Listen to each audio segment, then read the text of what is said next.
يا نفس قد أزف الرحيل، فلا يلعب بك الأمل الطويل، فلتنزلن بمنزل اللي هو القبر ينسى فيه الخليل. الصاحب ينسى صاحبه، الحبيب ينسى حبيبه في القبر. وما أدراك ما القبر. أسأل الله عز وجل أن يجعل قبور آبائنا وأمهاتنا نورا، وأن يفتح لهم بابا إلى الجنة، آمين يا رب العالمين. قد أزف الرحيل يعني اقترب الرحيل. لا يلعب بك الأمل الطويل. ما تقولش أنا لسه صغير، ما تقولش بكرة توب، السنة الجاية توب، اما اخلص جيش اتوب، اما اطلع اتخرج من الجامعة توب، اما اطلع معاش اتوب. ممكن تطلع من الدنيا قبل كل ده.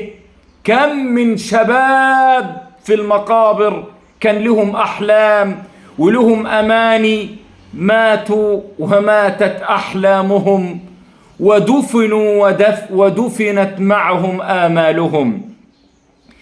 يا نفس قد أذف الرحيل،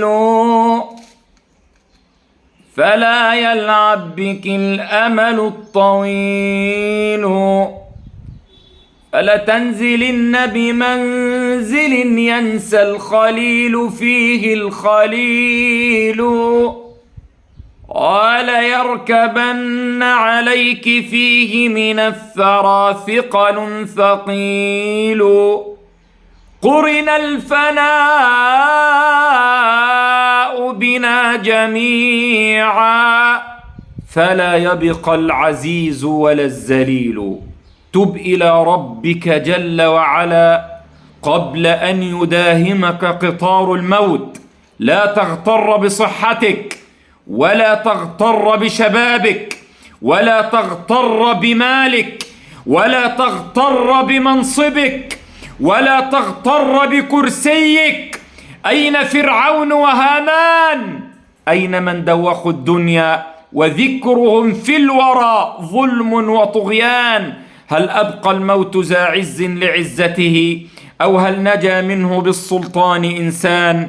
لا، والذي خلق الأكوان من عدم، الكل يفنى فلا إنس ولا جان. فوحد الواحد الديان، وأكثر من الصلاة على النبي العدنان.